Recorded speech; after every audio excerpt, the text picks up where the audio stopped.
Merci de nous faire confiance, fidèles.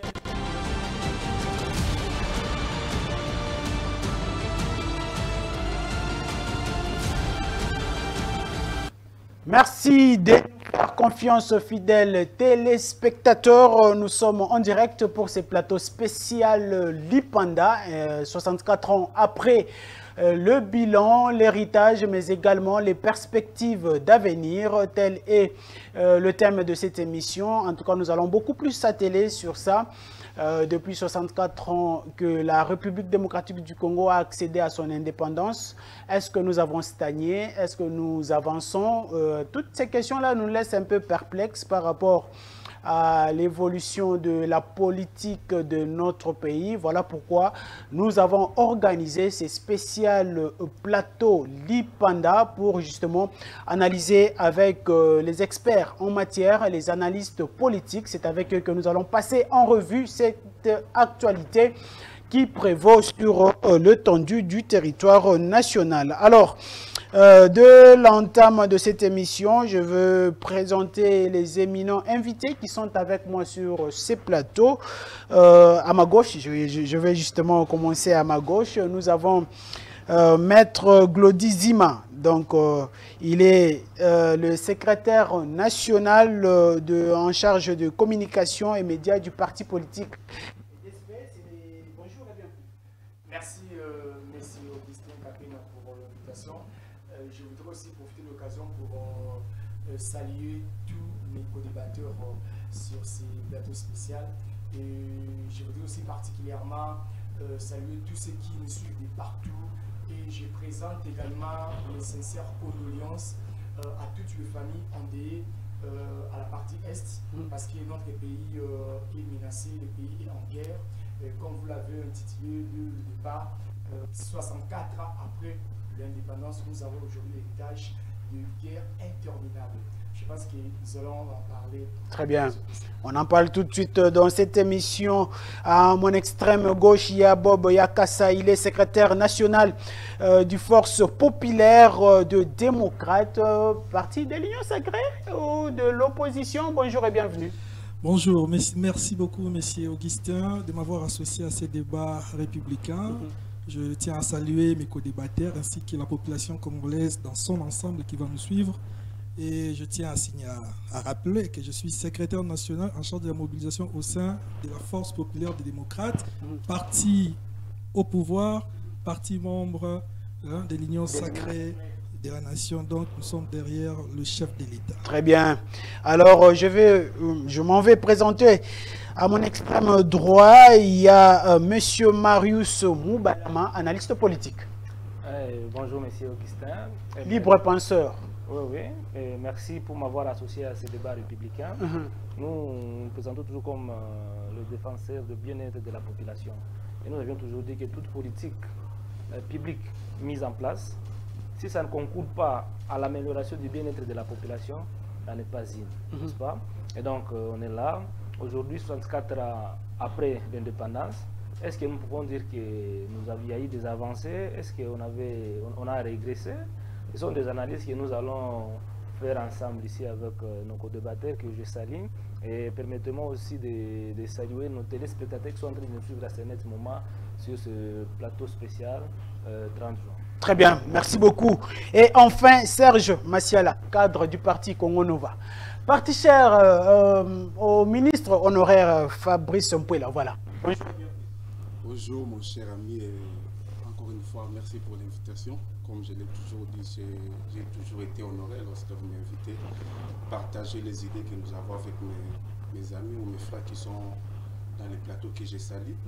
Mais aussi, je profite, comme c'est bientôt nous allons fêter la fête de l'indépendance, je profite aussi pour souhaiter à tous ceux qui nous suivent en ces instants une bonne fête de l'indépendance. Je sais que beaucoup de choses seront dites ici sur cette émission et je crois qu'avec les amis, nous allons essayer d'apporter ce qu'on peut pour cette nation. Sinon, pour tous ceux qui nous suivent, joyeuses fêtes. Merci beaucoup. C'est parti pour les directs de cette émission plateau spécial 30 juin, 64 ans après le bilan, héritage et perspective d'avenir. On en parle tout de suite dans cette émission. En tout cas, les débats seront la prise de parole, en tout cas, sera vraiment, je vais beaucoup plus être sérieux dans la prise de parole de tout un chacun de nous pour que le débat soit très équilibré. Mais également, vous pouvez contredire l'un ou l'autre quand il s'agit de contredire. Alors, je l'ai dit tantôt, nous allons commencer par où? Nous commençons par le bilan, 64 ans après. Je commence avec Maître Glody Zima, 64 ans après. Juste le bilan d'abord. Qu'en est-il du bilan de la RDC après l'accession à l'indépendance? Merci. Des primes abord, il faudrait... Alors, vous avez 3 minutes. Hein.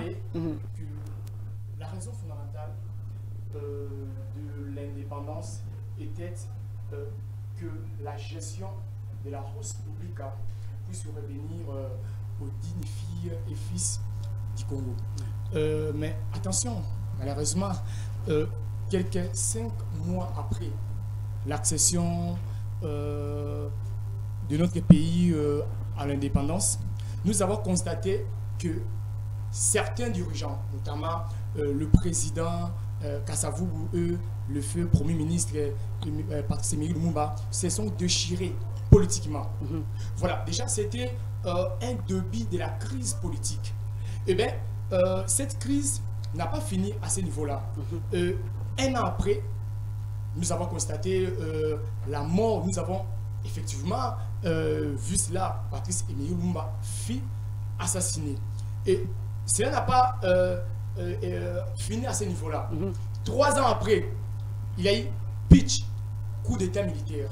Le colonel Maréchal Mobutu a pris le pouvoir par force. Déjà une voie antidémocratique, une voie qui est encore venue replonger le pays dans la crise. Et bien, s'il faudrait faire le bilan, je voudrais commencer par le secteur économique. Vous vous souviendrez avec moi ici que notre pays à l'indépendance était parmi les meilleures économies du continent africain.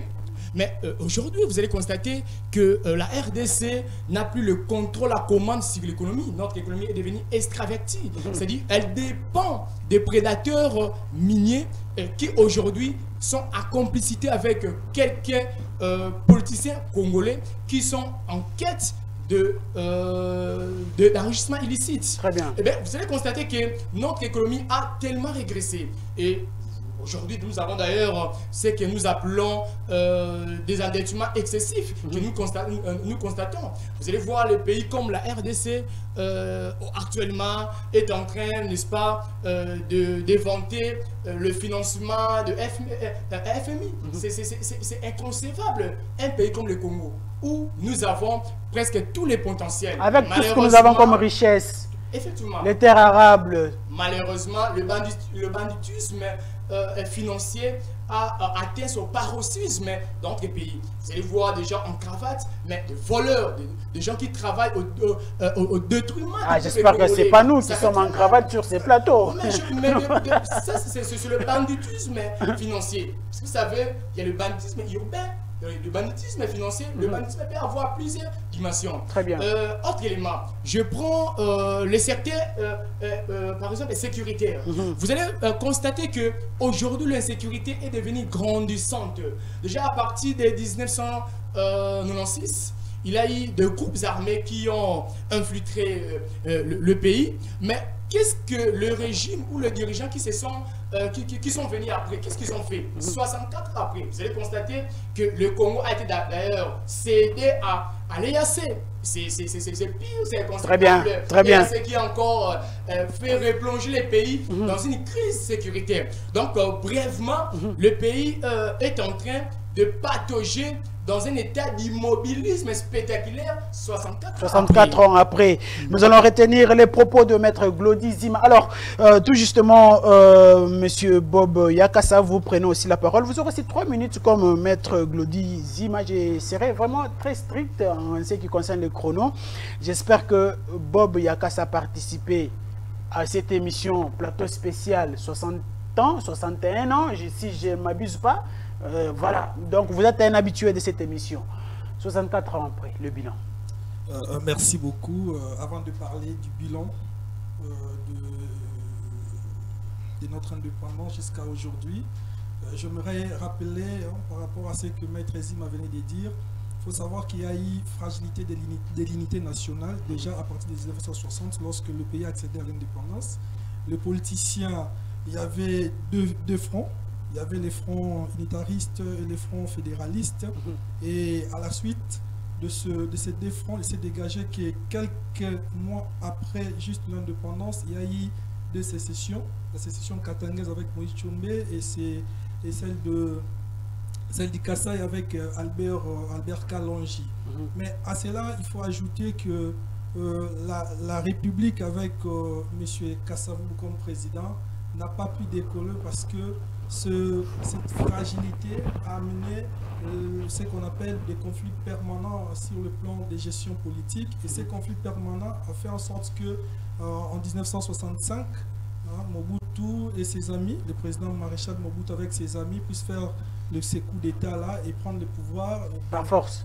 Prendre le pouvoir par force, quitter le civil pour les forces armées, alors que l'indépendance était une question éminente et c'était bien les civils qui ont accordé l'indépendance à notre pays, la République démocratique du Congo. Mais à cela, s'il faut parler, il faut savoir que depuis 1960, comme disait Maître, l'économie congolaise est restée plus dans le domaine minier, donc dans l'extraction minière et autres. Et pour dire que notre économie a longtemps reposé sur les expatriés. Sur les expatriés parce que les trésors publics, notre trésor public, les gros d'argent qui entre dans les trésors publics provient de ces expatriés qui opèrent plus dans le domaine minier et autres.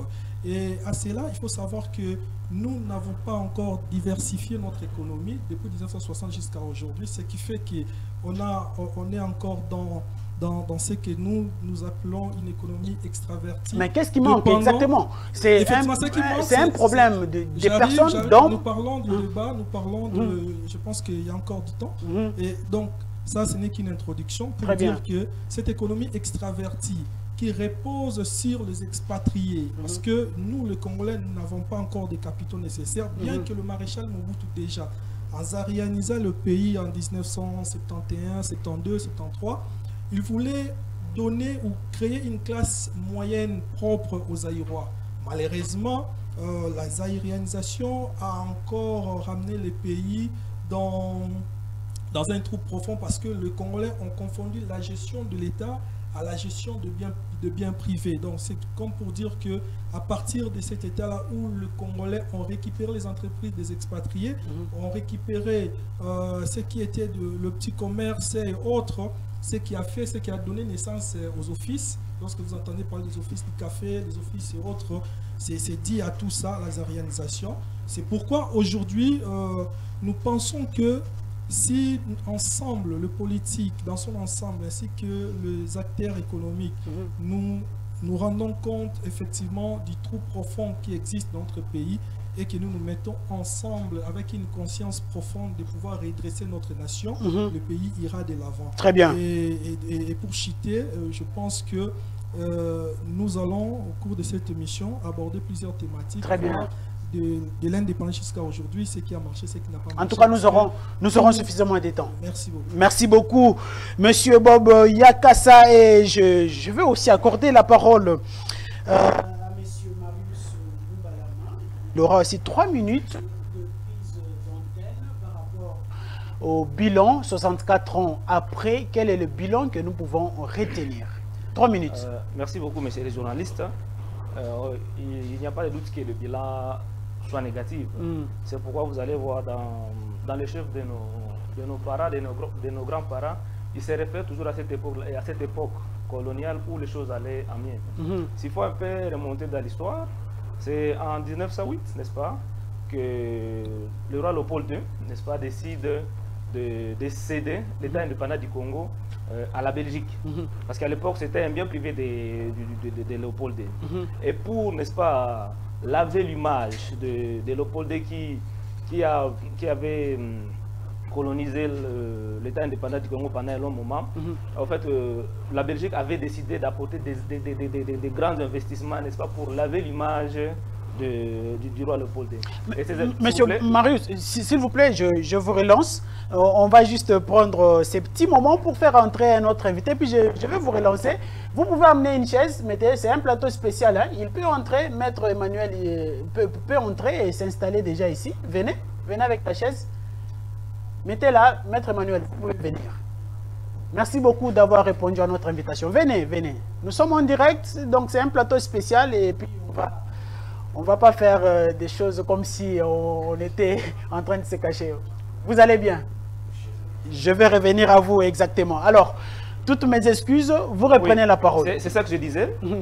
Pendant ce temps, la Belgique décide de venir avec des gros investissements en République démocratique du Congo pour laver, n'est-ce pas, l'image du roi Léopold II.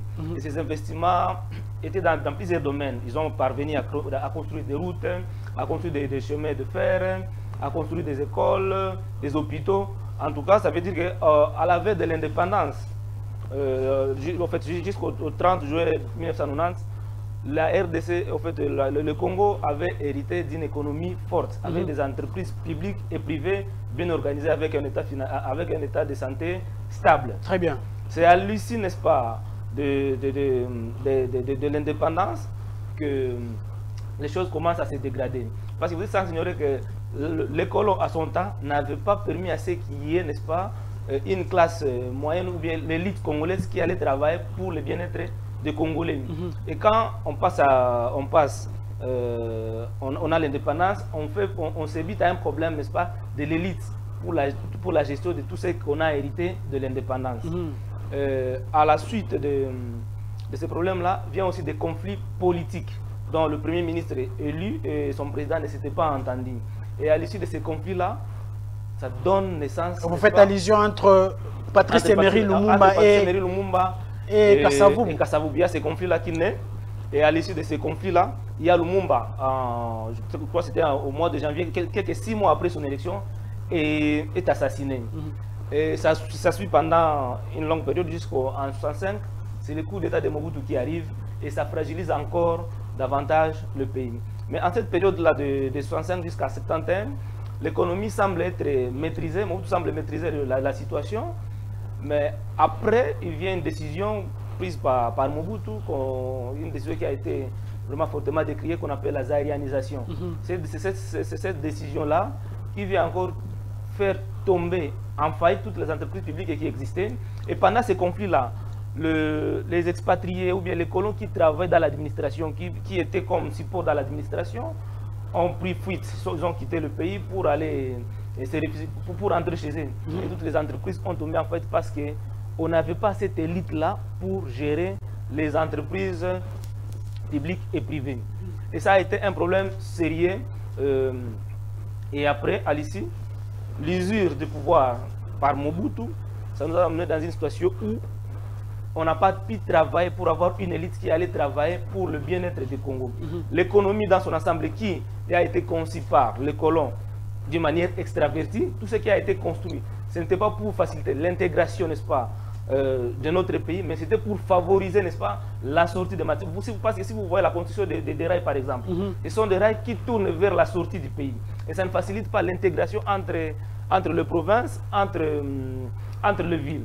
Donc tout était tourné vers l'extérieur. Très bien. Maintenant, au lieu que nous puissions saisir la balle du bon côté et travailler pour le bien-être à l'interne, que l'économie qui était tournée vers l'extraversion soit une économie qui va travailler pour le bien-être du pays, ça n'a pas été le cas.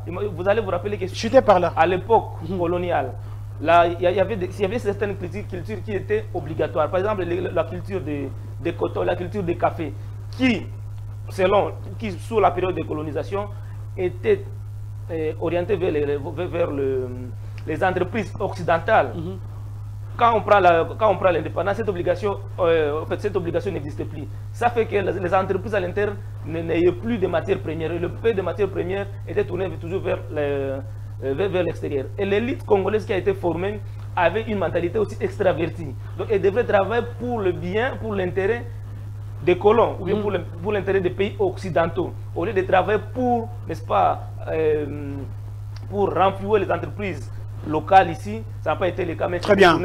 Donc, le problème que nous avions connu, je l'ai situé à désordre. Il y a eu le problème politique qui a secoué la vie, la marche du pays, il y avait aussi le problème de l'élite qui n'était pas aussi prêt, qui n'était pas préparé pour gérer et pour gouverner. Parce que vous allez vous rappeler qu'en 1960, il n'y avait pas aucun médecin au pays, il n'y avait aucun professeur d'université au pays. Et donc, dans cet état de choses-là, c'était difficile pour les Congolais à gérer. Très bien. Très bien. Je reviens à vous. Vous avez quand même pris plus des minutes par rapport à vos prédécesseurs. Alors, Serge Massiala, vous avez aussi la parole. On va en tout cas rattraper les 1 minute que Marius Mbalama a dû apprendre. 64 ans après le bilan. C'était la première prise de parole et après on va entrer en détail. Merci mon cher Augustin. Vous savez, comme je l'ai dit, j'ai une perspective et j'aimerais qu'à l'issue de ces grands débats, que nous puissions sortir avec des idées claires pour cette nation. Aujourd'hui, nous parlons de 64 ans après. Et moi, je ne serai pas à l'aise ou je serai surpris si nous allons faire ce que nous ayons fait. Vous comprenez? Donc, ici, nous parlons de 64 ans, c'est d'abord pour nous et pour nos petits-enfants. Vous savez, aujourd'hui, nous parlons du bilan, 64 ans après. Mais écoutez, moi, je crois qu'on doit généraliser les choses. Aujourd'hui, le pays est entre les croisées des chemins. 64 ans après, nous pouvons dire que ce pays ne s'est pas développé comme on l'aurait souhaité tous. Ça, c'est le côté négatif. Mais il y a aussi le côté négatif, le côté positif, où ce pays n'a pas été balkanisé comme l'a toujours souhaité. On a gardé l'unité nationale. Voilà, comme l'a toujours souhaité les ennemis de ce pays. Donc, d'un côté, nous n'avons pas développé ce pays, ce qui devrait être priorité, mais de l'autre côté, nous n'avons pas été balkanisés. Maintenant, nous devons être conscients. Aujourd'hui, nous sommes ce que nous sommes aujourd'hui. Aujourd'hui, l'international et l'interne chevauchent entre les deux concepts pour ce qui est de l'intérêt congolais. Moi, je crois, moi, je l'espère, nous devons plus s'appuyer sur ce que j'ai énuméré en second lieu, c'est qu'on n'a pas réussi à nous balkaniser. Pourquoi on n'a pas réussi à nous balkaniser? Parce que nous avons ce qu'on dit une conscience collective à défendre.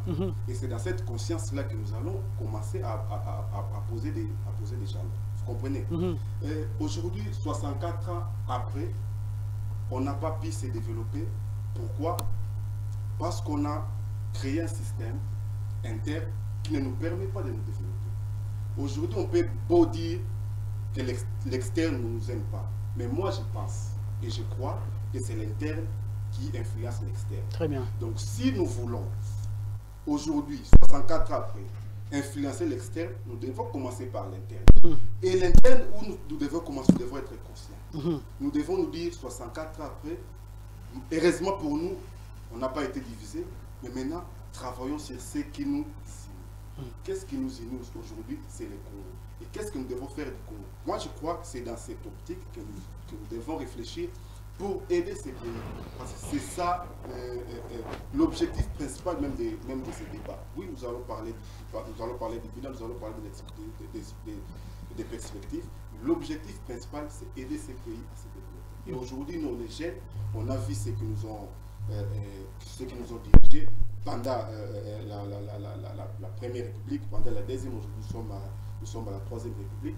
Nous avons vu tous ces gens qui nous ont dirigés, nous avons compris, nous avons vu où ils ont failli. Et demain, nous serons aux affaires. Qu'est-ce que nous allons apporter si nous ne faisons pas ce que j'ai dit, l'examen de conscience? Donc, sur tous les plans, comme l'a bien souligné mes amis, sur tous les plans, nous avons eu des problèmes, mais aussi des progrès. Mais maintenant, nous devons plus travailler sur ce que nous avons eu comme progrès. Très bien. Parce que, comme je l'ai dit, s'il faut faire ce bilan, j'ai vite remarqué que nous sommes plus dans ce que nous appelons politique spectaculaire. Et aujourd'hui, moi je crois, je pense que nous devons éviter ça. Nous devons maintenant partir des bases. Nous devons poser des bases solides sur tous les plans. Il est impossible, ou soit moi je trouve impossible qu'à chaque fois qu'il y a une nomination, que celui qui remplace vient avec mon ami l'avait même souligné avant les débuts, avant qu'on commence l'émission, vient avec des actions à frapper l'œil. Je vous donne un exemple. C'est chaque fois qu'on nomme un ministre des Sports qu'il vient avec un programme de réhabiliter le stade de Martin. Vous trouvez ça normal? 64 ans après, chaque fois, quand on nomme un ministre, sa première action, c'est qu'on se réhabiliter. Aujourd'hui, ceux qui ne connaissent pas Kinshasa peuvent se dire, mais ce stade est plus beau que le stade de Bernabeu. Parce que chaque fois qu'on remplace un ministre, que c'est stade. Pourquoi j'ai pris cet exemple? C'est pour nous dire le grand problème que nous avons. Nous n'avons pas de base. Et les bases, c'est quoi? C'est un problème d'homme ou c'est exactement un problème d'éthique, de mentalité, où nous avons hérité ça de temps à autre? Vous savez, les bases, c'est quoi? Je vous donne un exemple. Rapidement. Aujourd'hui, nous avons le programme des 145 territoires. Ce programme ne devait pas être un programme de X ou Y. Ça devait être un programme national. Pourquoi j'ai dit un programme national? Parce qu'il y aura un après Tshisekedi. Et lorsqu'il y aura un après Tshisekedi, c'est lui qui viendra. Devrait continuer avec. Il doit rester dans la continuité. Dans la continuité de ces programmes, mais avec une plus-value. Vous comprenez? Je ne sais pas si nous avons des opposants dans ce pays. Nous devons les avoir parce que nous sommes dans une démocratie. Mais on ne vient pas s'opposer que pour s'opposer. On vient s'opposer en apportant une alternative. Voilà, nous avons un programme de 145 territoires. Moi, quand je serai président, avec ces programmes, au lieu de faire ça, au lieu de commencer par la route, moi, je vais commencer par l'agriculture. C'est un exemple que je donne. Mais nous devons avoir des bases. Et ces programmes-là, c'est un exemple que je donne, c'est déjà une base. Et ça devait être dans tous les secteurs. Ça devait être comme ça dans tous les secteurs. Qu'est-ce que nous voulons d'ici 5 ans? Qu'est-ce que nous voulons d'ici 10 ans? Et ne regardons pas que les hommes. Très bien. Ça a été un vrai problème aussi. S'il faut parler du bilan, ça a été un vrai problème du Congo. On regarde que les hommes, on ne regarde pas la vision, on ne regarde pas les idées. Très bien, nous allons terminer avec Maître Glody. Vous pouvez céder le micro à Maître Emmanuel. Nous allons terminer avec lui. 64 ans après, le bilan in globo. Merci beaucoup. Je présente d'abord mes excuses à vous, les journalistes, pour avoir un peu passé votre temps. J'étais vraiment pris et je présente aussi des excuses à mes co-débatteurs. Très bien. Pour ce petit retard que je viens de vous faire subir. Alors, la question que vous me posez, de savoir, de faire un bilan sur les 64 ans de la RDC, je dirais, j'ai entendu comment les co-débatteurs ont évoqué. Personne n'est d'accord que nous sommes dans le positif. Personne. Mais la question qu'on voit, c'est... Du moins, Serge a quand même épinglé. Non, il a dit... Il a quand même dit que nous avons le positif et ainsi que le négatif. Dans son argumentaire, vous sentez que le positif a un pourcentage faible. Voilà. Mais on doit quand même le reconnaître, ces positifs-là. On reconnaît le positif. Mais c'est quoi ce positif-là? Est-ce que le problème ici, c'est le problème de ne pas être balkanisé? Je dis non. Le problème, ce n'est pas celui-là. Vous voyez? La balkanisation aussi, si nous l'étudions et que nous trouvons que c'est un bon système pour que les citoyens congolais qui vivent dans tel ou tel territoire doivent bénéficier, n'est-ce pas, d'une bonne vie, ça peut aussi être une solution. Ah non, non, je suis en train d'avancer. En tout cas, il y aura une réaction par rapport à cela. Je suis en train d'avancer. Vous allez réagir. Vous voyez? Donc, le problème ici, c'est que nous avons dans notre pays ce que nous appelons absence d'une conscience collective. L'absence d'un intérêt, n'est-ce pas? Les intérêts ne sont pas convergents. L'intérêt supérieur. Chacun a sa façon de voir les choses. Vous voyez? Le Belge est venu. Il nous a trouvés dans notre pays. N'est-ce pas? Et avant que le Belge n'arrive au Congo, le Congo n'était pas Congo. Avec ces 26 provinces actuellement, nous n'étions pas Congo. Ils sont venus, ils nous ont fabriqué, ils ont fait de nous Congolais. Ils ont fait ce qu'ils ont fait, ils nous ont laissé le Congo. Nous avons accepté le Congo tel qu'on nous l'a laissé. Très bien. Bon, maintenant la question qui se pose, qu'est-ce qui se passe pour que nous ne puissions pas, n'est-ce pas, faire avancer ces Congos? Là, maintenant, c'est notre problème à nous. Un problème d'homme. Voilà, je veux beaucoup revenir sur ça. Parce que la conscience collective. Ce n'est pas un problème, le problème d'un individu. Non. Il n'y a pas à dire ici que non, c'est Augustin, ou bien c'est un... Non, nous tous là, nous sommes responsables. Chacun à son niveau. Sur ce recul que nous devons de constater, nous venons de constater, après 64 ans. Vous voyez, la conscience collective est vraiment absente. l'intérêt, la question de l'intérêt supérieur est absent. Vous comprenez? C'est ça ce qui ne marche pas dans notre pays. Pourquoi je l'ai dit? Mon cher ami, le Belge a laissé comme mon co-débatteur en face ici, Marius. il a creusé des routes, des chemins de fer qui jusqu'à aujourd'hui restent tels que le Belge nous a laissé. Nous ne faisons que réhabiliter ça comme le frère a dit. Est-ce que nous n'avons pas, nous, une vision de créer encore d'autres chemins de fer, créer encore d'autres routes? La route poids lourd est là, Louvain-le-Mumba est là, échanger est là, c'est le Belge.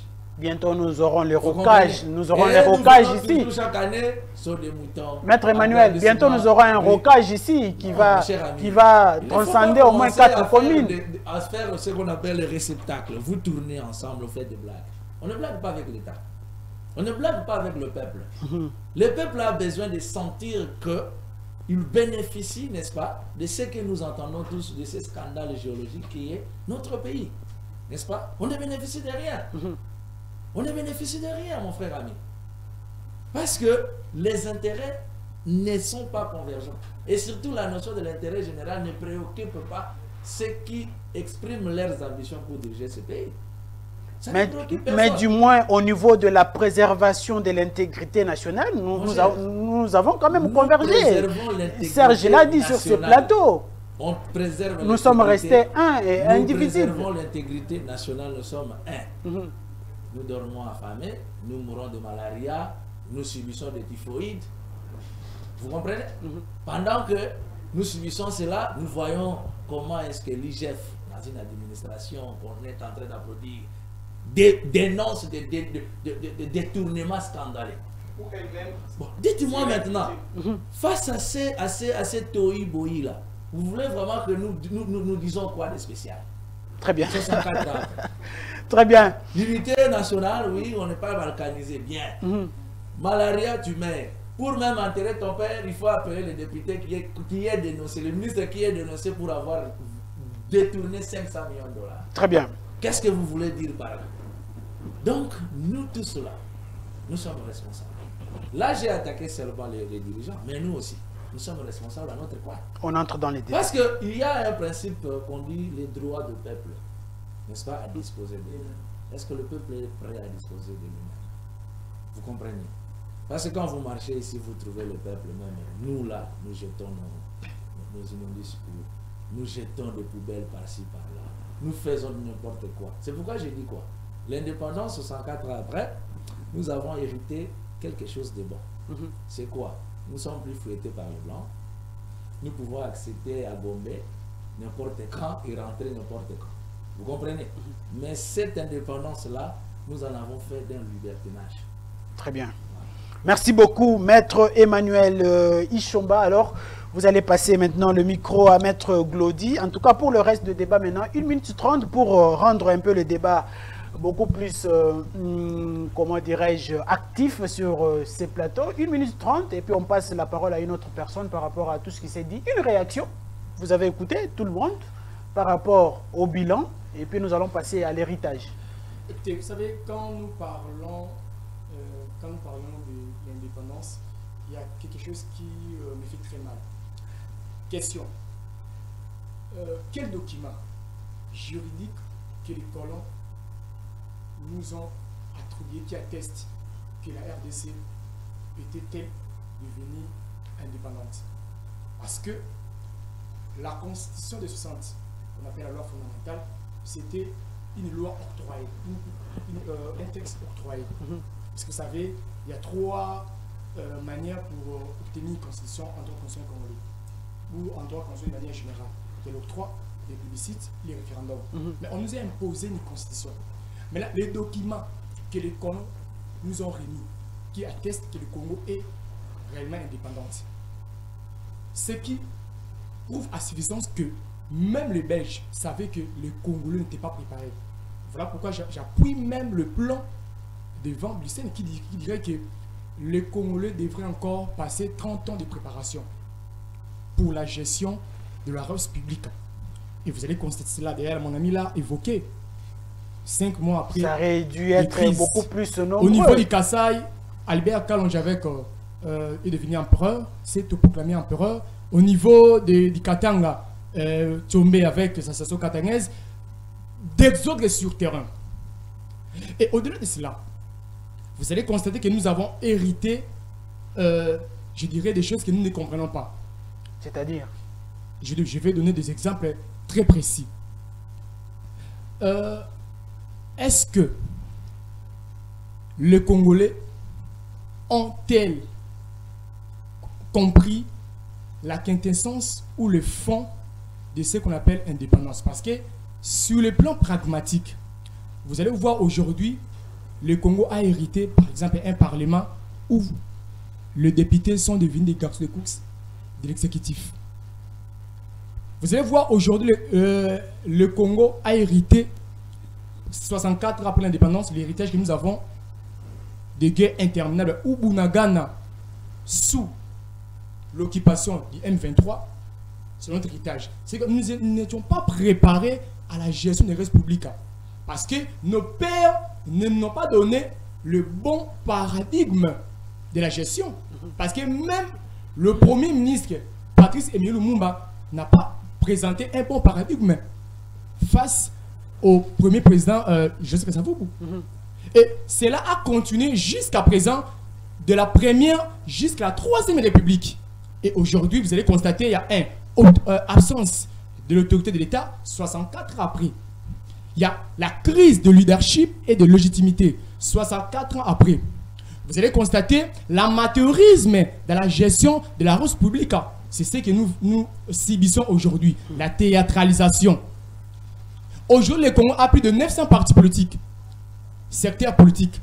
Nous avons hérité plus de 900 partis politiques, où l'opposition aujourd'hui est inexistante, où les partis se créent comme des champignons. On ne comprend pas les visions qui sont copiées-collées. Voilà ce que nous avons hérité. De manière un peu générale, s'il faut parler du bilan, vous allez voir que le bilan est largement mitigé. Parce que je ne vois même pas un secteur où vous pouvez nous dire que ça a évolué. Du point de vue... Première République, Deuxième République, aujourd'hui nous en sommes à la Troisième République. Ça n'a pas marché. Il n'y a pas un bon paradigme de gestion. Très bien. Tous ont échoué de manière considérable. Très bien. Parce que nos prédécesseurs, nos pères n'ont pas donné un très bon paradigme de la gestion de la ressource publique. Merci beaucoup. Et cela a continué avec tous ceux qui sont venus après. Merci beaucoup, Maître Glody Zima. Alors, Bobo, vous prenez aussi la parole par rapport à s'il y a une réaction par rapport à tout ce qui s'est dit sur ces plateaux, mais également vous entamez directement l'héritage. Merci beaucoup, cher Augustin. Vous savez, je pense que Maître va retirer ce qu'il venait de dire qu'il faut, s'il faut balkaniser, il faut balkaniser le pays. Ah, Maître Emmanuel. Oui, Maître Emmanuel, je pense qu'il va retirer ça, ou soit j'ai mal compris l'achèvement de son idée, parce que balkaniser veut dire diviser, veut dire morceler. Et lorsqu'on morcelle les territoires, c'est pour en faire un autre pays, un autre État. Donc dire que Maître partage l'avis des divisions de notre pays serait comprendre les idées machiavéliques qui entourent notre des ennemis. Qui va dans le sens de soutenir les propos rebelles, les propos, donc il est pareil. Les propos séparatistes. C'est pourquoi je dis qu'en toute modestie, je pense que Maître va nous éclairer sur ces propos pour retirer ce qu'il a dit. Et pour parler de l'héritage, il faut savoir que je disais tantôt que tout ce qui a eu, tout ce qui s'est fait dans notre pays n'était pas seulement mauvais. Lorsque j'ai évoqué Kasavubu, j'ai évoqué le méandre politique existant et qui a existé. C'était pour vous faire montrer effectivement que à l'époque, il y a eu des problèmes parce qu'on avait une élite muette et résignée qui pensait qu'effectivement il fallait devenir comme les colonisateurs pour diriger les pays. C'est pourquoi il y a eu tellement de couacs, et raison pour laquelle les militaires se sont dit bon, on ne peut pas laisser les pays comme ça, faisons un putsch. Ça a encore retardé l'avancée de la démocratie qui a commencé avec l'élection de Kasavubu, parce que lorsque Mobutu va prendre les pouvoirs, on ne va plus organiser les élections démocratiques, ça sera voté rouge, voté vert, donc ainsi de suite, jusqu'à ce que Mzee Laurent Désiré Kabila en 1997 il va prendre les armes pour renverser Mobutu, nous dire que nous voulons maintenant changer les choses, revenir à la bonne marche. C'est pourquoi Mzee va continuer avec la transition. Et malheureusement, ce musée qui nous a amené les armes, qui nous a amené les rebelles rwandais ici dans notre territoire pour en faire du pays un terrain de bain de sang et autres, le musée va partir très tôt et le fils Kabila Joseph qui va arriver au pouvoir et Joseph Kabila va travailler pour pacifier le pays parce que vous devez savoir que le pays était divisé en 4 ou 5 parties mais n'était pas aussi balkanisé, bien qu'il y avait des coins dirigés par des rebelles et Joseph Kabila va réunifier le pays avec l'1+4, le Bemba et autres et après Kabila va nous organiser les élections où il sera gagnant et puis après il va partager le pouvoir avec les autres. Il nous organise l'alternance au pouvoir et arrive, c'est pour dire qu'il y avait... Ce sont quand même des avancées significatives que nous pouvons relever 64 ans après. Effectivement, 64 après, l'héritage, c'est que le jeune Congolais, les Congolais d'après ont compris l'importance de faire régner, de faire vivre la démocratie dans notre pays. La démocratie qui veut dire redonner le pouvoir au peuple pour élire ses dirigeants. C'est ce qu'a fait Kabila et les autres. Très bien. Et après, le président Tshisekedi arrive au pouvoir avec une volonté politique ferme et mesurée de pouvoir changer les choses. Et vous êtes témoin de ce qui s'est fait aussi dans notre pays. Et personne ne va bien que Maître ne veut pas entendre des rocages qu'on va bientôt... Maître peut me contredire parce que déjà c'est quelqu'un qui partage les mêmes avis que Paul Kagame. Je vous disais la volonté ferme du président Félix-Antoine Tshisekedi fait en sorte que le pays puisse se redresser aujourd'hui. Très bien. Pourquoi? Parce que vous allez comprendre que si nous devons parler avec Félix Tshisekedi, sur le plan économique, sur le plan politique, sur le plan social, on a des mots à dire, on a des choses à dire. Rapidement, on va entrer là-bas. Les avancées sont significatives. Donc, on va toucher. Ensemble, l'héritage, c'est que nous devons rester unis. L'héritage, c'est l'unicité de notre pays. L'héritage, c'est l'unité des Congolais. L'héritage, c'est que les intellectuels congolais ne doivent plus rester dans des conférences comme je vis dernièrement avec les hauts responsables politiques en train de nous expliquer ce qu'ils doivent faire en réalité. Une conférence qui s'est organisée à l'Inikin où le ministre, le député, le président des assemblées nationales et autres, ils nous expliquent les choses qu'ils doivent faire en réalité.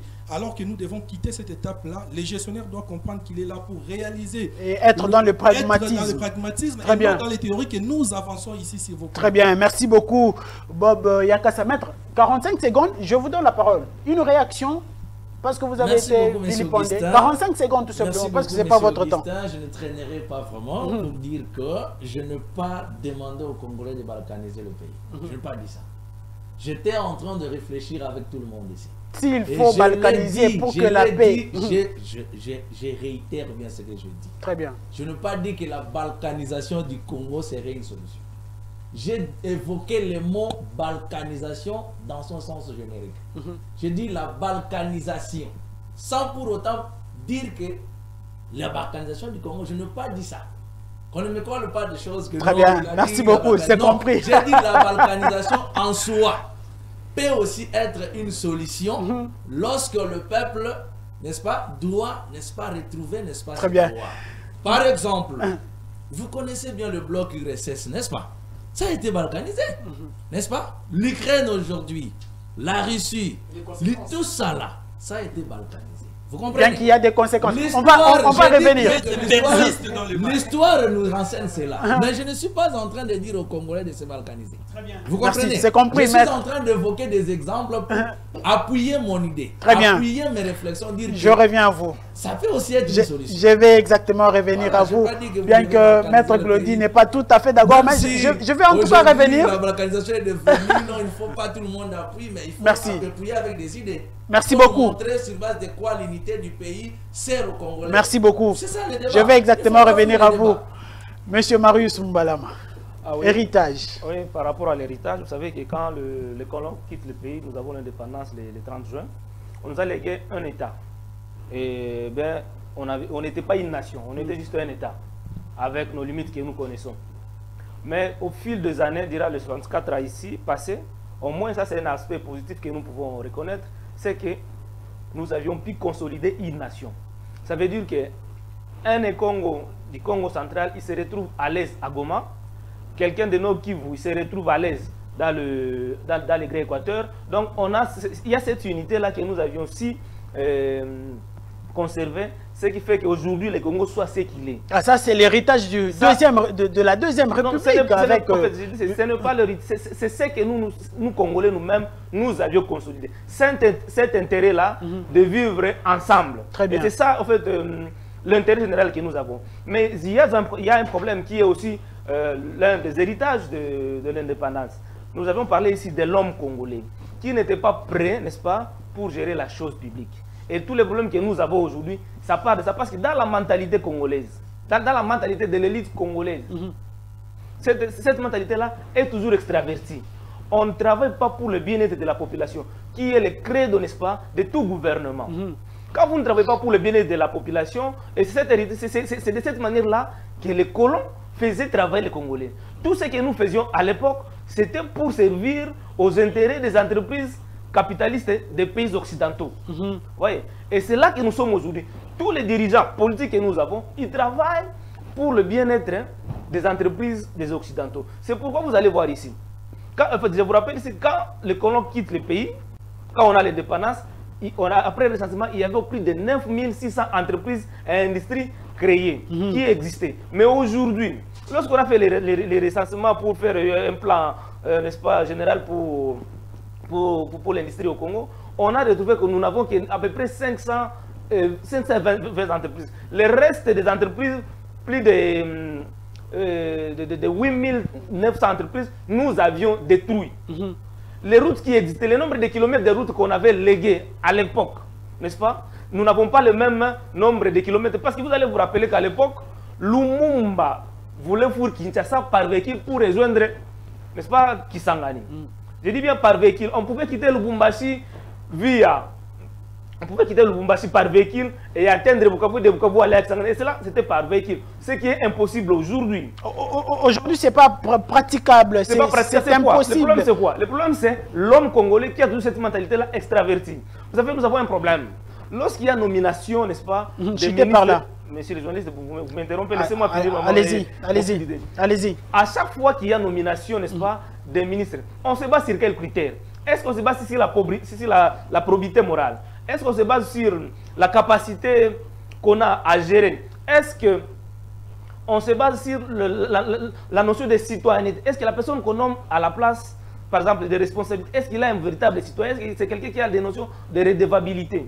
C'est ainsi que vous allez voir, nous avons un problème sérieux des leaders politiques. Nous n'avons pas de leaders politiques, mais nous avons plutôt des dirigeants politiques qui ont cette mentalité-là extravertie. Très bien. Et vous allez voir, tous ceux qui sont au pouvoir aujourd'hui, quand il a accès, n'est-ce pas, aux caisses de l'État, toutes les décisions qu'ils prennent, c'est pour favoriser les Occidentaux, c'est pour, n'est-ce pas, quand il a de l'argent, quand il a le moyen de l'État, c'est pour s'acheter les maisons à l'extérieur du pays, et dans l'entretemps, le bien-être de la population n'est pas assuré. Pendant longtemps, même, en fait, quand le Belge ne sont pas, tout ce qu'ils ont fait comme investissement ici, c'était pour assurer le bien-être de la population congolaise. C'était pour créer des emplois, c'était pour faciliter le mouvement, la circulation libre des personnes de leurs biens.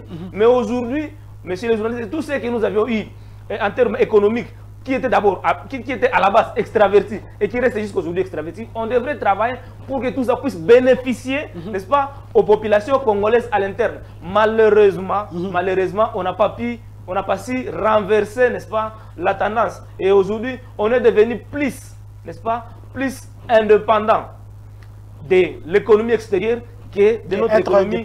Et je vais relever quelques problèmes que nous avons aujourd'hui. Aujourd'hui, notre économie est fortement dollarisée. N'est-ce pas? Pourquoi? Parce qu'à l'interne ici, nous ne produisons rien. Notre monnaie locale ici n'a aucune valeur. Je vous ai dit ici qu'à l'époque, il y avait des cultures qui étaient obligatoires.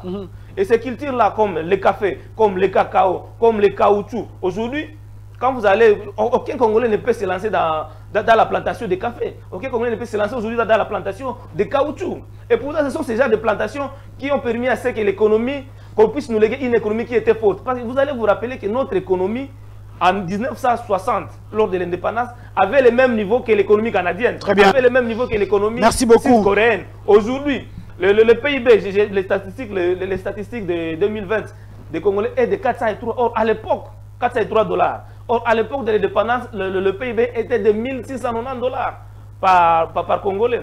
Aujourd'hui, c'est de 400. Donc, nous avions divisé au moins par 2 le PIB de l'époque. Et donc, le problème est au niveau des dirigeants politiques qui sont, dans leur esprit, toujours colonisés.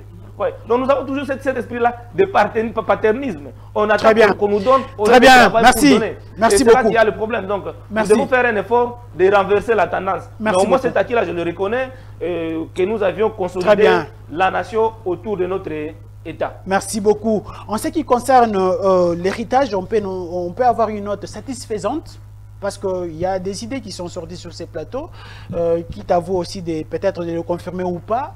L'héritage, l'héritage. Vous savez, permettez-moi avant de... Bien que M. Marius a évoqué plusieurs choses qu'on n'a pas su capitaliser ou pérenniser en quelque sorte. Très bien évoqué ça. Permettez-moi avant de parler de l'héritage, de revenir sur ce qu'a dit mes co-débatteurs. En l'occurrence, Maître Glody, je comprends qu'il est juriste et il a toujours tendance à s'appuyer sur les documents. Moi, je crois que vous n'allez pas vous pitoyer de votre sort parce qu'on ne vous a pas donné un document qui atteste que vous êtes indépendant. Vous savez, s'il faut en tenir compte, moi je sais que ce n'est pas le sujet, mais je dirais s'il faut tenir compte des documents, nous dirons même que le Congo n'a jamais été une colonie belge. Parce qu'il n'y a pas de documents. Non, parce que lorsqu'on parle de 1908, on a bien dit le Congo, la cession.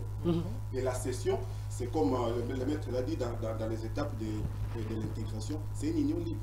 On ne peut pas, c'est-à-dire que c'est la dernière étape de l'union libre. Donc si on est annexé, on ne peut pas dire qu'on est colonisé. S'il faut vraiment être juriste, s'il faut suivre cette logique, on dira même que le Congo n'est pas colonisé. Ce n'est pas le débat aujourd'hui, mais j'aimerais juste pour dire non, on n'avait pas besoin d'un document pour attester que nous sommes indépendants. Vous aurez votre temps de réaction.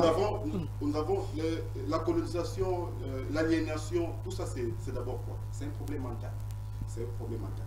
Lorsque vous avez ça en tête, quels que soient vos efforts, vous resterez toujours colonisé. Et tout se passe par la tête. Et ces gens ont fait un effort de toujours nous plonger dans cette aliénation, de croire toujours que nous sommes incapables, de toujours vilipender nos héros, de toujours avoir une pensée négative. Et c'est ce qui fait que, je reviens à Maître Emmanuel, c'est ce qui fait qu'on s'est contredit. On ne peut pas vouloir quelque chose avec son contraire. On ne peut pas espérer une conscience collective en soutenant la radicalisation. C'est absurde. Je ne comprends pas. C'est quelle logique? Il s'est expliqué par après pour dire qu'il a utilisé ces termes-là en termes génériques et tout ce qui va avec. Vous avez compris les non-dits. Lorsque quelqu'un vous dit quelque chose, il y a les non-dits. Les non-dits se voient dans la relation. Vous allez comprendre qu'on ne peut pas espérer une conscience collective et souhaiter la radicalisation. Peut-être il allait dire le fédéralisme. Moi, en tout cas dans ma tête, je me suis dit, les maîtres pensaient au fédéralisme, mais pas la balkanisation. Alors, pour parler de l'héritage, vous savez, après l'indépendance, nos pères de l'indépendance nous ont laissé le courage. Je crois qu'on n'est pas, comme l'ACNI se l'a dit, pour Omores, autre temps, autre messe, nous ne faisons pas partie de cette époque-là. Et moi, je crois que ce serait malsain de juger ce qu'ils ont fait. Moi, je crois que nous devons plus juger positivement. Parce que vous êtes sous les jours colonialisme. Et vous avez ce courage-là de dire à vos oppresseurs, nous ne voulons plus de cela. Et ce courage-là, moi, je crois que c'est vraiment un héritage qu'on doit chérir, qu'on doit vraiment prendre au sérieux et qu'on doit travailler dessus. Et vous avez la Deuxième République où on peut tout dire de Mobutu. D'ailleurs, je l'ai évoqué. On peut tout dire de ces messieurs, mais vous avez quelqu'un qui vous a laissé l'unité. Et nous devons nous baser sur ça. À l'époque de Mobutu, qui a d'ailleurs sur quoi combattu les népotismes et tout ce qui va avec. Et on a appris qu'à l'époque de Mobutu, on pouvait être on pouvait être un Congo et être gouverneur aussi du Kivu, tout comme on pouvait être Muluba et être gouverneur à l'Équateur par exemple. Comme Madame Bien qu'aujourd'hui Jonas Mukambe est élu sénateur à l'Équateur.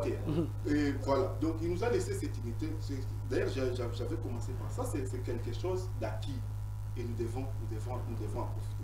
Et vous avez Musée qui arrive, Musée qui nous laisse l'autoprise en charge.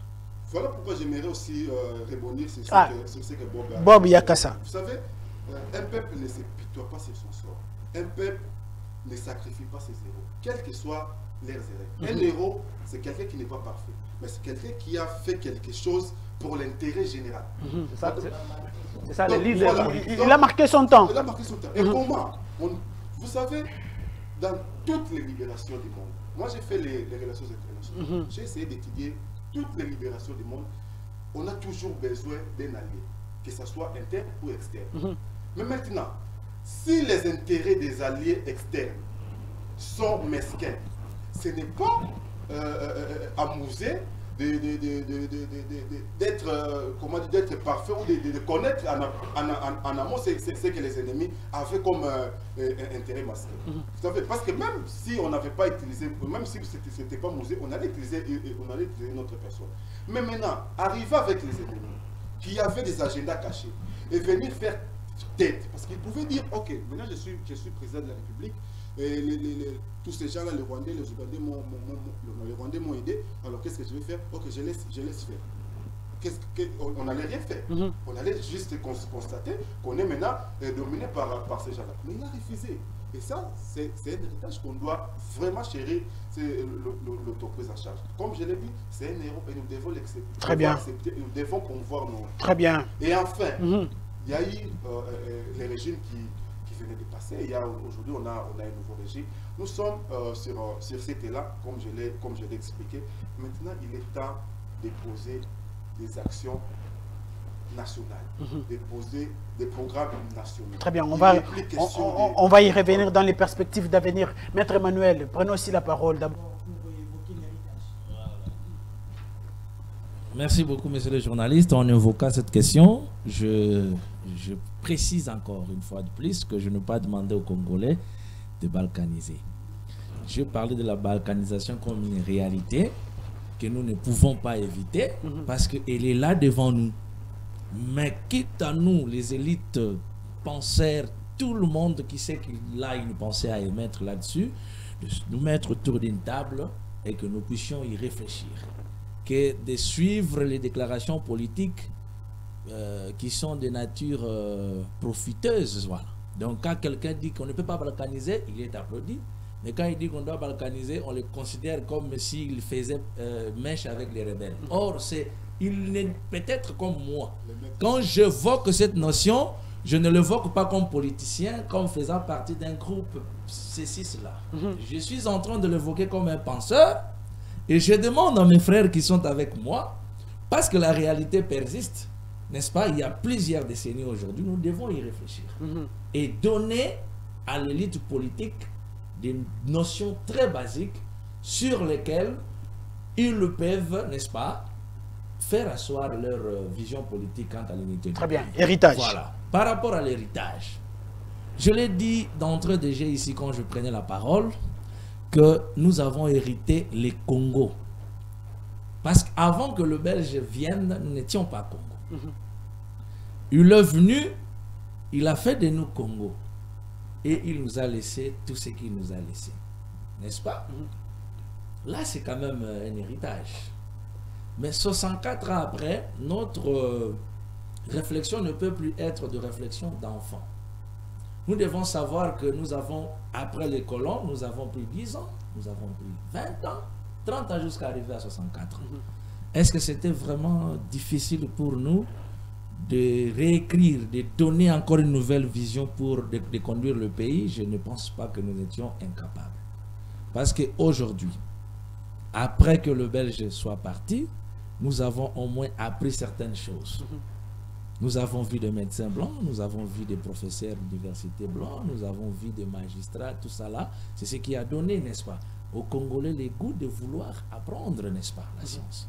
Par exemple, j'évoquerai le docteur Etienne Tshisekedi, n'est-ce pas? Donc, nous avons acquis, n'est-ce pas, cette ouverture du monde, cet esprit-là de s'ouvrir au monde. Parce que nous sommes des citoyens, nous avons compris. Prêt, évidemment, oui, être prêt à ce moment-là, parce que le système qu'avaient instauré les colons n'était pas celui de permettre aux Congolais d'accéder directement à la gestion comme les colons lui-même. Vous comprenez? Avec ce que mon co-débatteur a dit, le paternalisme. Ça ne pouvait pas permettre aux Congolais, n'est-ce pas, directement d'atteindre. Vous comprenez? Mais seulement qu'à cette époque-là, la souffrance avait atteint un niveau élevé. Très bien. Et que le père qui vivait à cette époque-là constatait cela. On ne pouvait pas permettre à quelqu'un Mais c'est admettre que quelqu'un va dans un champ pour récolter les veillards, il sort comme ça, il ne remplit pas ne fût-ce qu'une casserole, on lui coupe les bras. Vous voyez, c'était vraiment difficile. Et si c'était à notre époque, maintenant on n'allait pas le supporter. Très bien. C'est pourquoi il était nécessaire que le père puisse demander l'indépendance. Malheureusement, vous constaterez que le jour-là de la cérémonie, il s'est fait un scandale. La conception de l'indépendance selon les colons et la conception de l'indépendance selon nos pères de l'indépendance. C'est ce que vous avez vu, l'intervention de Lumumba. Lumumba ne voulait pas que l'indépendance nous soit octroyée, l'indépendance soit comme un cadeau. Il voulait sûrement, n'est-ce pas, faire l'éloge de ces combats, n'est-ce pas? C'est ce que j'ai évoqué, c'est la conscience collective. C'est ce qui a abouti à ces combats, pour que nous puissions arracher quelque chose qui nous appartient, que de nous octroyer. Vous voyez les conséquences? Quand on vous octroie, qu'est-ce que l'on fait? Il y aura toujours une mainmise. Mais quand vous arrachez, celui à qui vous arrachez constate que non, ce monsieur ici qui m'a arraché ce bien a une force derrière lui. Très bien. En lui. Vous voyez, malheureusement, Lumumba a été trahi. Vous voyez, l'absence de cette vision commune-là a fait à ce que les institutions soient fragilisées. Merci. Même si nous sommes en train de faire des efforts, comme le frère a dit, Joseph Kabila est venu, il a fait ses efforts, Tshisekedi fait des efforts, mais ces efforts-là sont encore faibles.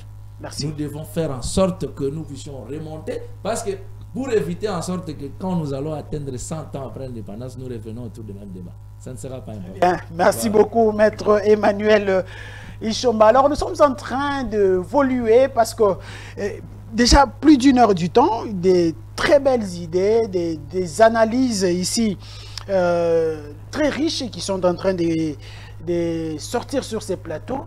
Alors, Maître Glody, vous aurez 2 minutes pour parler maintenant des perspectives d'avenir.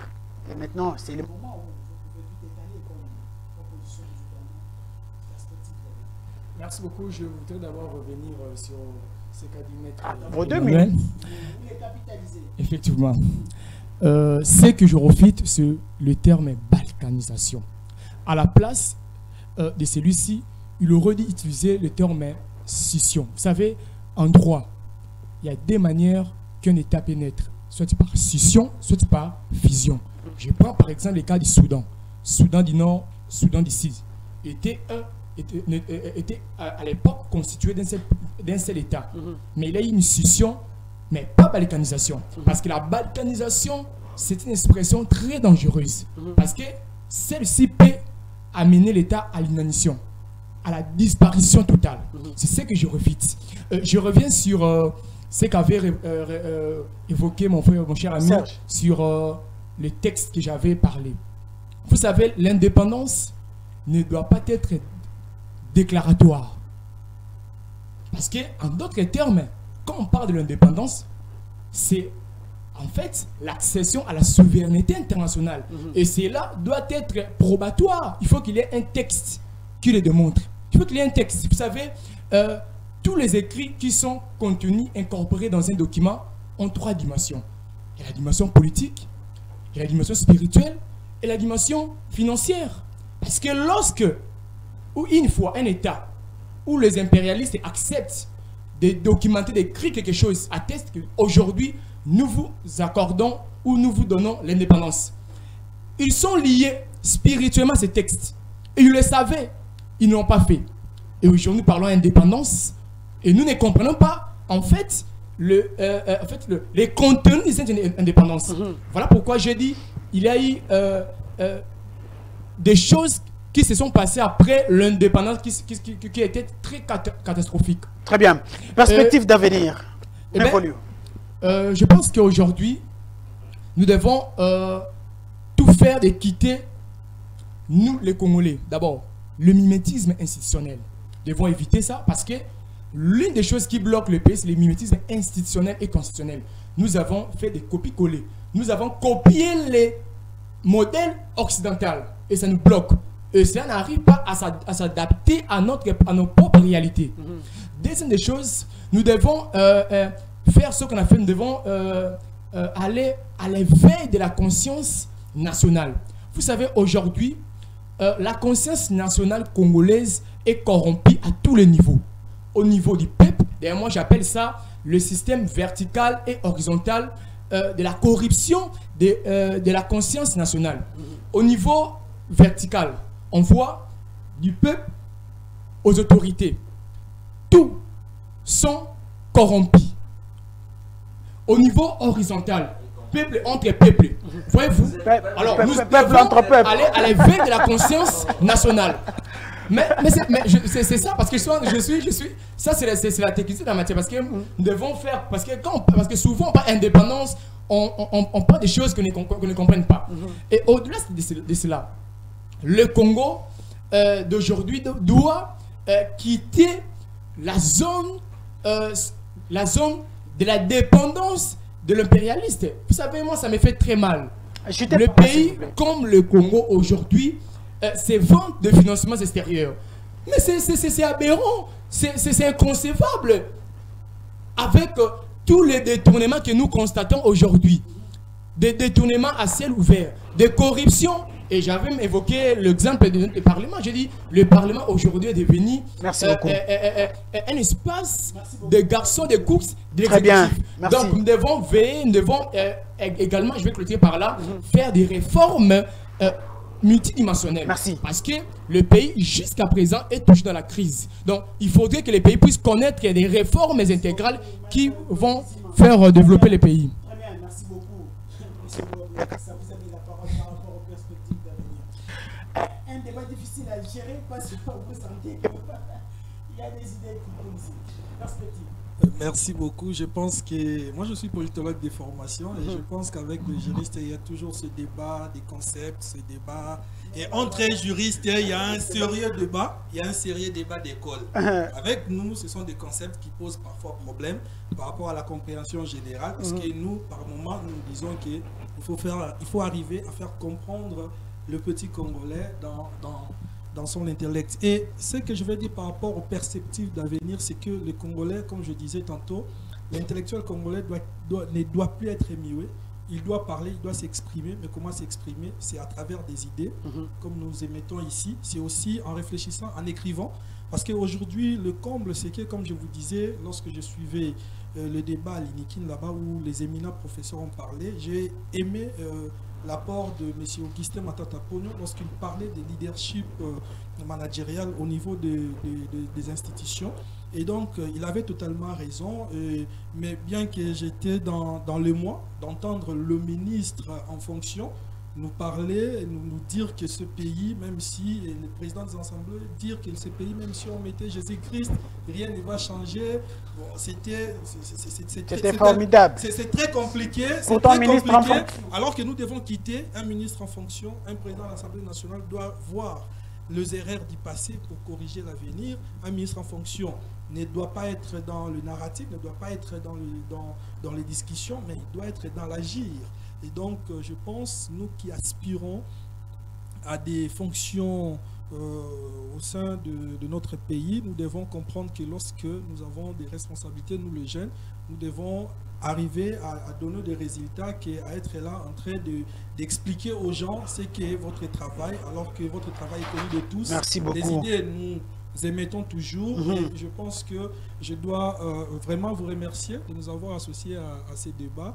Et prochainement, en tête à tête, ça sera... Oui, chaque année, mais on aura besoin des émissions bien élaborées pour essayer de parler sur le plan sécuritaire, de parler sur tout le plan, pour émettre vraiment des idées. Parce que là, nous avons parlé, en gros, sans tenir compte de certains aspects, alors que s'il fallait parler des aspects, j'allais féliciter le maréchal Mobutu. Parce que l'authenticité voulait acculturer les Congolais qui étaient encore bernés dans les idées coloniales. Et avec Mouzé Kabila, je n'ai pas seulement réfuté ce que Mouzé a fait, mais je disais que c'est Mouzé qui a la grande responsabilité de la situation actuelle aujourd'hui. Très bien. Joseph Kabila a fait ce qu'il pouvait faire. Le président Félix Tshisekedi aujourd'hui est en train de reconstruire cette nation sur le plan de conscience des Congolais et sur le plan des infrastructures. Bien que jusque-là, c'est Maréchal Mobutu qui a plus gagner en termes d'infrastructure. Merci beaucoup, Monsieur Marius. Perspective. Comme je l'ai dit tantôt, toute politique publique mise en place, si ça ne contribue pas à améliorer le bien-être de la population, c'est que cela n'est pas une politique. En fait, le problème que nous avons aujourd'hui, c'est que l'intérêt général, le bien-être de la population, n'est plus le souci, n'est-ce pas, de ceux qui nous dirigent. Or, pour le perspective d'avenir, tout ce que je peux recommander, tout ce que je peux dire, ça doit toujours être centré sur le bien-être de la population, ce qui touche directement à la population. Et c'est là, je vois, l'éducation. Donc la formation et l'éducation, parce que tout se passe d'abord dans la mentalité, dans l'esprit. Quel est notre système éducatif aujourd'hui? Essayez de faire un tour dans nos quartiers. Vous allez voir quels sont les genres d'écoles que nous avons. Nous avons des options commerciales partout, nous avons la pédagogie partout. C'est rare de trouver une école agronomique dans le quartier. C'est rare aujourd'hui, quand vous marchez dans les provinces, de trouver des écoles techniques. Ça n'existe pas. Or, ce sont ce genre de formations qui permettent, quand on est agronome, quand on a fait l'agronomie, on a son diplôme en tant qu'agronome, les idées qu'on a, c'est de développer ou bien de créer des entreprises dans les domaines agronomiques. Mais dans notre cas, on a étudié l'option comme le commercial, on a toujours tendance à aller travailler chez quelqu'un. Donc quand vous allez travailler chez quelqu'un, vous n'allez rien créer. Vous serez là de vivre en tant que salarié. Mais ceux qui ont fait des écoles techniques, ils ont dit les idées de mettre en place des entreprises et de travailler pour le bien-être. Parce que celui qui crée une entreprise, n'est-ce pas, il crée de l'emploi. Quand l'emploi est créé, ce sont des revenus qu'on donne aux ménages.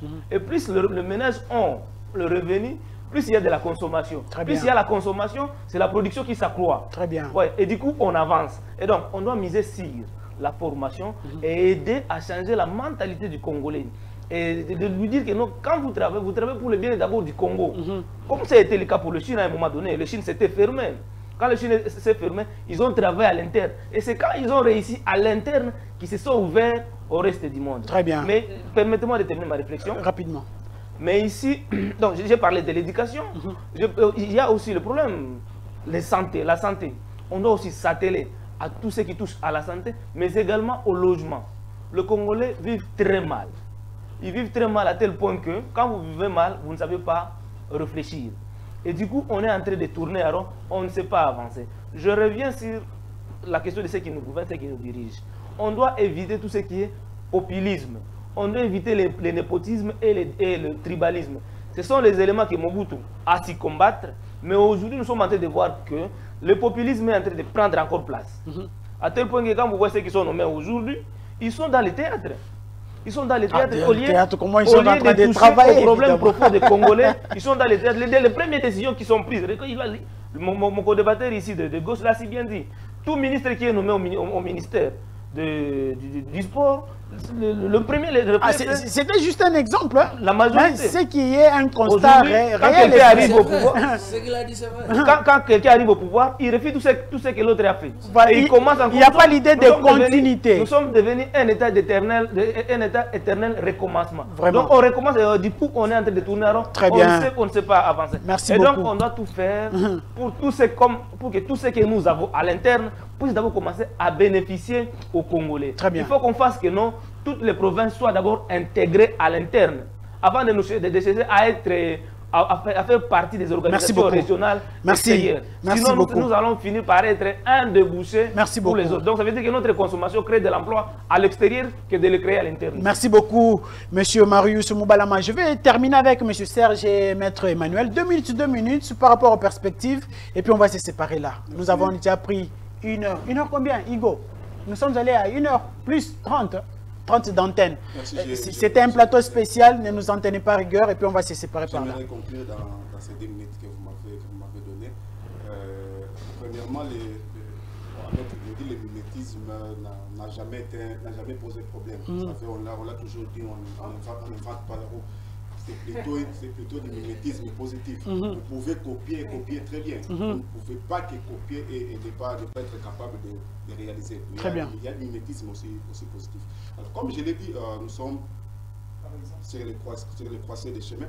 Mais par exemple, les systèmes politiques. Ne relancez pas les débats. Le système politique. Parlons de la.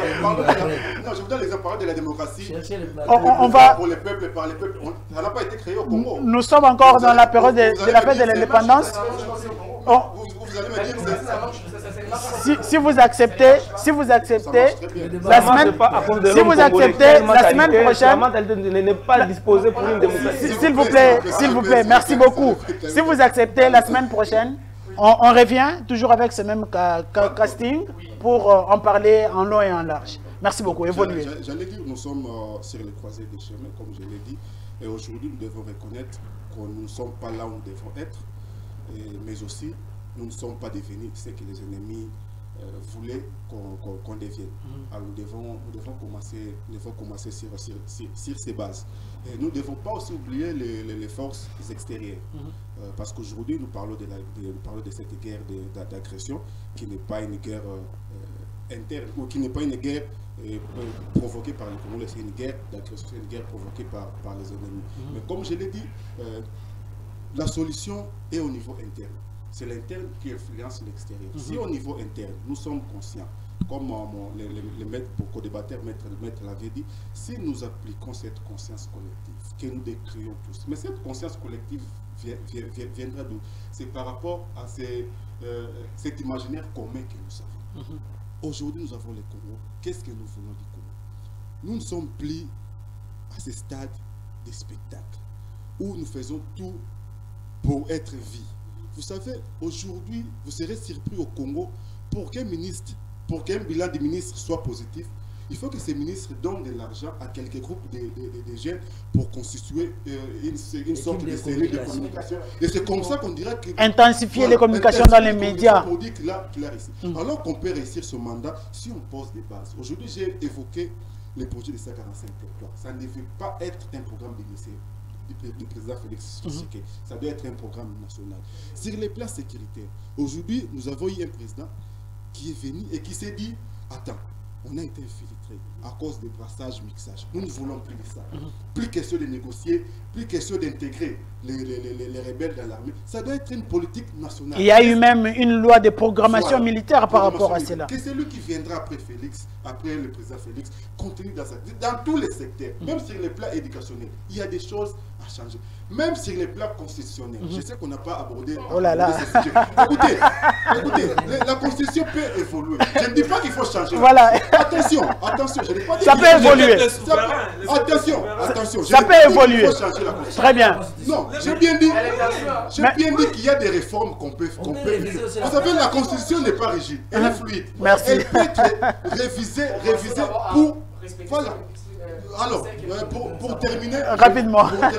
Je crois que j'ai un peu piqué le maître Gaudi, mais c'est réel. Nous évoluons et nous devons évoluer même dans notre pensée. Donc, j'insiste sur la conscience collective. Nous devons faire des choses. Merci beaucoup. Nous n'avons pas été balkanisés aujourd'hui. Heureusement pour nous. Merci. Nous devons travailler pour... Merci beaucoup. Merci beaucoup, Maître Emmanuel. Nous allons finir avec vous sur ces débats. Je pense que le cadet a toujours eu beaucoup de faveur. Je suis vraiment très reconnaissant et j'adore les pensées qui sortent ici dans ce plateau. J'ai compris que le Congo n'est pas vide. Voilà. Le Congo n'est pas une coquille vide. En dehors de ce que nous croyons être de vrais penseurs, dans la classe ici, il y a aussi des bons penseurs. Les jeunes aussi réfléchissent. Je suis vraiment très persuadé par les interventions de mes co-débatteurs. Et chacun a donné ce qu'il pouvait donner. Et par rapport aux perspectives d'avenir, je dirais que nous devons, n'est-ce pas, nous Congolais, nous devons nous autodéterminer. Voilà, nous devons nous autodéterminer. Il n'est pas tard pour mieux faire. Donc, même si nous avons passé du temps, les efforts se sont toujours multipliés, mais nous devons encore, n'est-ce pas, aller trop loin. Je demande aussi à nous tous que nous ne pouvons pas considérer cette nation ici, le pays Congo, comme étant un bien de dirigeants. Non. Nous aussi, peuple, nous avons notre part à donner, n'est-ce pas? On l'a vu au Kenya, par exemple. Voilà, nous devons considérer ce pays comme étant un bien qui appartient à tout le monde. Ne pas seulement mettre les dirigeants là au sommet. Nous aussi, peuple, nous devons aider ces dirigeants-là à mieux faire.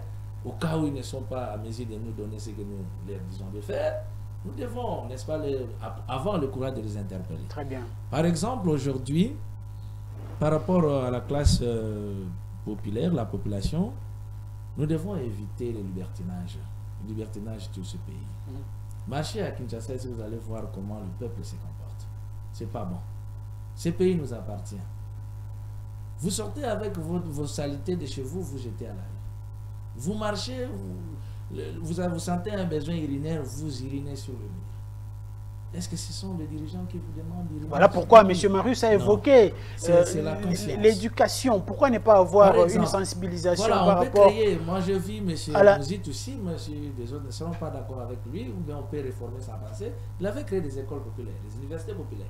On peut revenir à ça, réformer cette manière de faire pour enseigner le civisme au peuple. Joseph Kabila en son temps a instauré même tout un ministère des nouvelles citoyennetés, si je ne m'abuse pas. Communauté pouvoir populaire, on enseignait tout ça. Il faut enseigner le patriotisme, l'amour du pays. Très bien. Le nationalisme. C'est ce qui a libéré ce pays. Nous ne devons pas abandonner le pays et dire non parce que rien ne marche. On doit aussi bousiller. Non, pas comme ça. Merci. Vous allez voir peut-être pour ce qui concerne la classe dirigeante, vous allez voir le peuple quinois, peut-être le peuple congolais dans son ensemble, ne peut pas mourir de faim. Nous produisons quand même à l'interne, non? Moi, je fais des déplacements à l'intérieur. Je trouve comment est-ce que le peuple est en train de produire. Les produits locaux sont là. Mais pourquoi ça n'arrive pas ici? L'évacuation. Vous voyez? Vous allez à Goma. Pourquoi le Badesou et le Maziwa de Goma n'arrivent pas ici facilement? Le viande fraîche qui... Merci beaucoup, Maître Emmanuel. On me fait nous devons tous nous mettre au travail, prendre conscience, s'aimer le patriotisme, le nationalisme pour que nous puissions nous autodéterminer et relever notre pays. Merci beaucoup. Nous ne devons pas être là pour pleurer. Je vous remercie tous vraiment. Merci beaucoup. En tout cas, je souhaite vraiment que nous puissions organiser encore. Nous allons revenir. Nous allons revenir. Surtout sur la question de la révision, changement ou pas de la Constitution. La Constitution peut évoluer ou pas. En tout cas, on va organiser un débat sur ça. Tout le monde, hein. Même les économistes, tout le monde est intéressé. Merci beaucoup. Nous sommes pratiquement à la fin de ce plateau spécial 30 juin Lipanda. En tout cas, je vais vous remercier. Merci beaucoup à vous, Monsieur Marius Mbalama, de répondre à notre invitation. Merci. Serge Massiala, il est toujours là, toujours présent. Je crois, 60 ans, vous étiez là, 61 ans, vous étiez là. En tout cas, aujourd'hui, 64 ans, vous êtes là. Merci beaucoup. Vous-même, Bob Yakassa, 60 ans, 61 ans, vous étiez aussi là. Glody aussi. Maître, vous êtes aussi là, 61 ans ou 60 ans. Merci beaucoup d'avoir répondu, Maître Emmanuel. En tout cas, c'était pour moi un réel plaisir de vous recevoir. Merci à toute la grande équipe technique qui nous a... En tout cas, vous êtes les zéros dans l'ombre. Igo, Malela, Junior, Luchiko, en tout cas, vous êtes nombreux. Sans pour autant oublier Monsieur Richard. En tout cas, vous étiez avec nous, vous nous avez accompagnés. Merci aussi à vous, nos fidèles téléspectateurs. On se retrouve la semaine prochaine sur la même chaîne, mais surtout n'oubliez pas la rediffusion de ce plateau spécial, c'est dimanche à 13h30 et à 18h30, toujours sur la meilleure des télévisions, Rupture. Merci la patronne, bien sûr.